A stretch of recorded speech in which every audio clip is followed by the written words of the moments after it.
someone will be studying the history that you make. Ready? Reset! Fire! Well done, boys. Prime and load. Fire!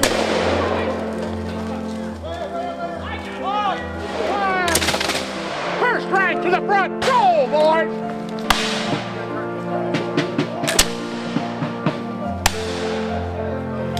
Sweep up, Barry. Sweep up in front of the ring.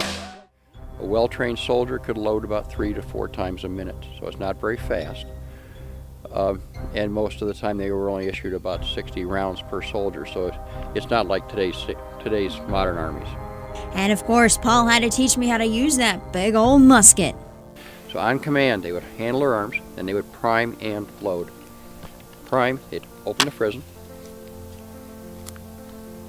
they'd bite the cartridge, they'd pour powder into the pan, they would cast it about, put the rest of the powder into the barrel along with the ball. They would take aim, which was to aim it, and then they would fire it. That's great. That's awesome. Oh my gosh. It's quite a process though. It's pretty long. Jeez. It is. That must be why they only gave you 60 bullets.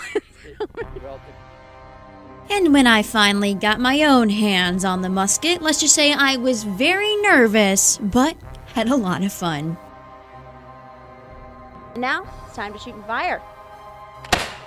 We don't touch a lot on history anymore in schools. It's something that most people will never see unless they actually go and attend one and look and listen.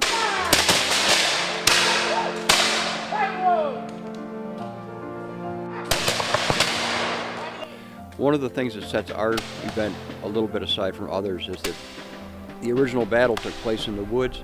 Our skirmishes and stuff will take place in the woods as well.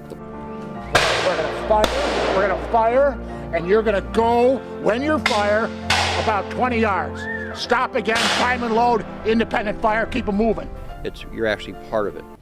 You know, firefighter Picari passed away or was killed, and then the changes and all the fire department left. I felt like the community almost had this kind of an attitude towards the fire department. Do you see that now, a year later, diminishing within your community and that support then coming back?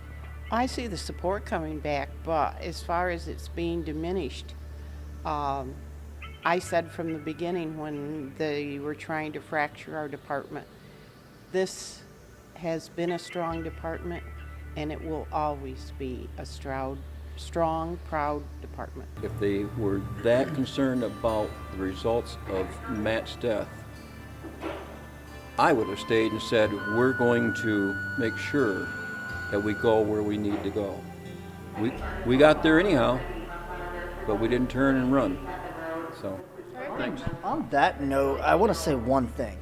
The current, chiefs that we have kind of taken back to the old philosophy of, instead of ask not what your country can do for you, but what you can do for your country.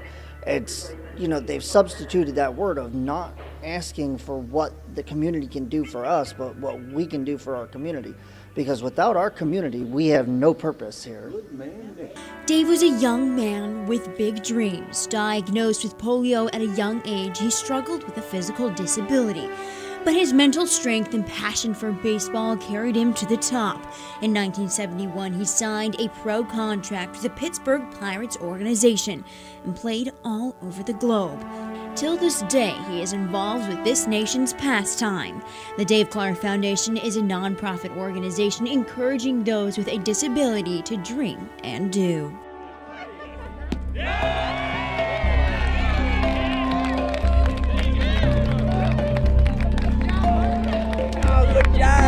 You were this close to being in the big leagues. It's my own fault. No one to blame but myself for that. And I had a good season in '75, and I let down a little bit in my workouts, just a tiny bit. And for me, that tiny bit was crucial because I didn't have a lot of talent. So I had to work hard at everything I had. And I didn't do it in that off season, and it showed the next year. A magical thing that happens out on that field for one day for them. I guess one last word of advice for kids out there who are struggling to dream big. What would you tell them? I would tell them to get a passion for whatever it is that you aspire for. Passion will will allow you to work hard and just get something, latch onto it and go for it. And We're in very tight quarters, as you can see. We're about to take off. I think we're actually going to fly over the news station, so I'll make sure to show you that too. Very easy to start the airplane. Anything else you'd like to say to our viewers? Come on out, take a flight with us. It's a lot of fun. Here's some taxiway signs. It's kind of like the road map or the street signs for the airport. Much like the Ford Trimotor that you went up with us last year, this airplane is a tail dragger, meaning the little wheels in the back instead of in the front. So the first thing you'll notice as we accelerate, the tail of the airplane is going to come up, and your view out the front is a whole lot better. How many times have you flown this airplane? This airplane, well, I've flown it, let's see, I'm looking at the Hobbs meter here. It tells it how much time it has on it. I've flown it about 70 hours. Woo, the tail is up on the plane. You can see much more.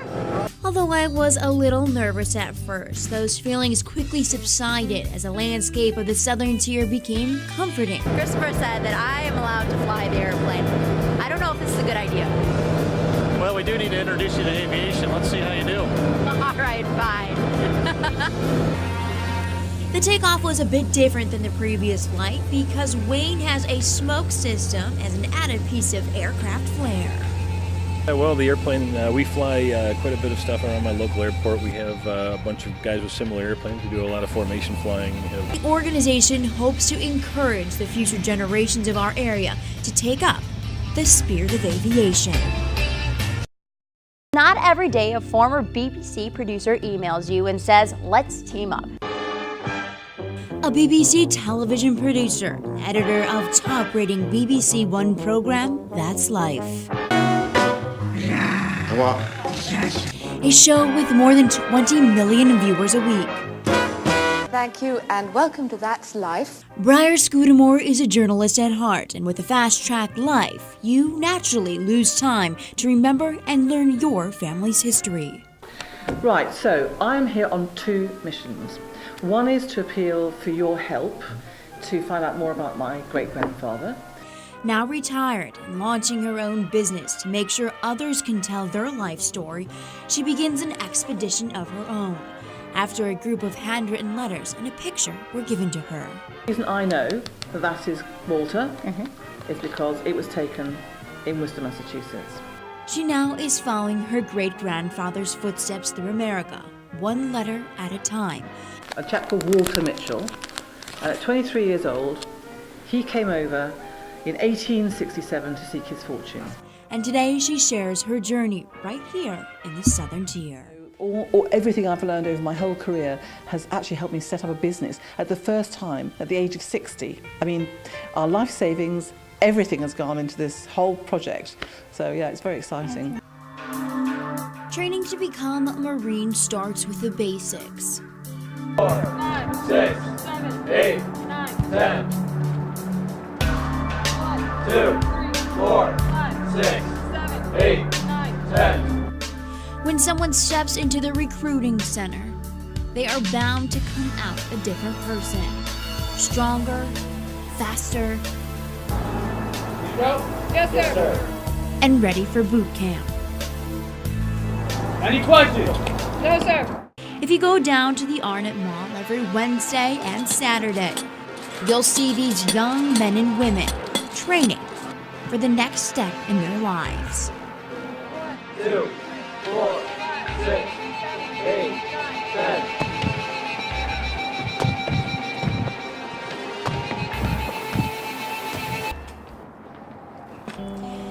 She's known she's wanted to do this since she was 15 years old.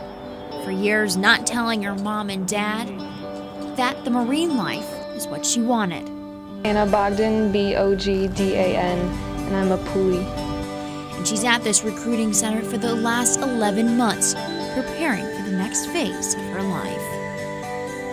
A majority of these young men and women are in their high school years, about to graduate and go into the real world.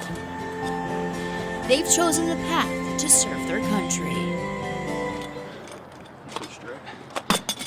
Allow drilling on their property, but they don't always expect what comes after that. Now, according to your documentary, things are happening like home values decreasing, not being able to refinance their home or get certain types of home insurance, drastic changes in their drinking water. Do you think this is something that they thought was going to come their way when they said, you know what, come here? Well, basically what I show is I do citizen gas tours. And what I do is I show people what's happening right next to homes. On school properties, all our schools, we have 5 school districts, they're all leased. And on the note of that, now I have a little quote here. According to Daniel Simmons, he's a director of state affairs at the Institute for Energy Research, the advent of shale gas has given rise to enormous economic opportunities in places like Pennsylvania, where development of the Marcellus Shale projected to create more than 100,000 jobs in 2011 with $10 billion added to the state's economy.